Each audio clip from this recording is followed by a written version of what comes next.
guys, today we're gonna be reading The Haunted Bicycle. You're not gonna have to actually read it, I'm gonna be reading it.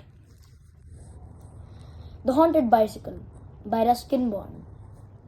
I was living at the time in a village about 5 miles out of Shahganj, a district in East Uttar Pradesh, and my only means of transport was a bicycle. I could have, of course, gone into Shahganj on any obliging farmer's bullock cart, but in spite of bad roads and my own clumsiness as a cyclist, I found the bicycle a trifle faster. I went into Shahganj almost every day, collected my mail, bought a newspaper, drank innumerable cups of tea, and gossiped with the new tradesmen. I cycled back to the village at about 6 in the evening, along a quiet, unfrequented forest road. During a winter's month, it was dark, and by 6, I would have to use a lamp on a bicycle. One evening, when I had covered about half the distance to the village, I was brought to a halt by a small boy who was standing in the middle of the road. The forest, at that late hour, was no place for a child. Wolves and hyenas was common in this district. So, I got down from my bicycle and approached the boy, but he didn't seem to take much notice of me. "What are you doing here on your own?" I asked. "I'm waiting," he said, without looking at me. "Waiting for whom?" "Your parents?" "No, I'm waiting for my sister." "Well, I haven't passed around the road. She may be further ahead. You had better come along with me. We'll soon find her." The boy nodded and climbed silently onto the crosspath in front of me. I have never been able to recall his features. Already it was dark, and besides he kept his face turned away from me. The wind was against us, and as I cycled on, I shivered with the cold, but the boy did not seem to feel it. We had gone far when the light from my lamp fell on the figure of another child who was standing by the side of the road. This time it was a girl.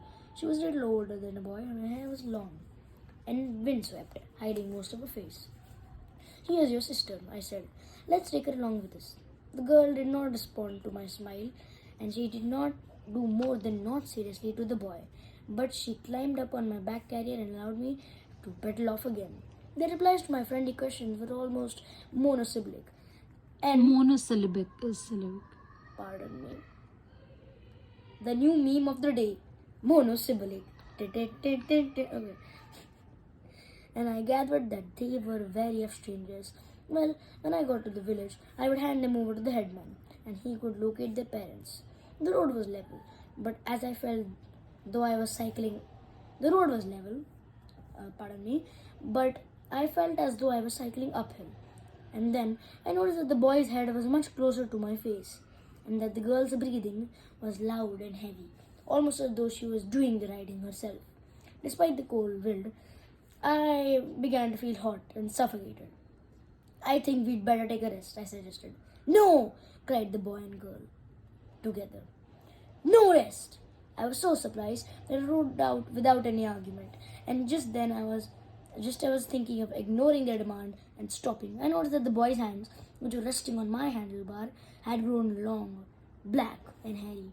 My hands shook, and the bicycle wobbled out on the road. "Be careful!" shouted the children in unison. "Look where you're going!" Their tone was now menacing and far from childlike. I took a quick glance over my shoulder and had my worst fears confirmed. The girl's face was huge and bloated. Her legs, black and hairy, were trailing along the ground. "Stop!" ordered the terrible children. "Stop near the stream!" But before I could do anything, my front wheel hit a stone and the bicycle toppled over. Oh.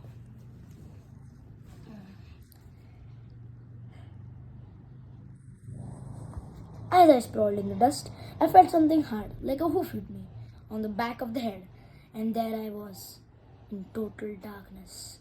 When I regained consciousness, I noticed that the moon had risen and was sparkling over the waters of a stream. The children were not to be seen anywhere. Plot twist incoming. I got up from the ground and began to brush the dust off my clothes. And then, hearing the sound of splashing and churning from the stream, I looked up again. Plot twist. 2 small black buffaloes gazed at me from the muddy, moonlit water.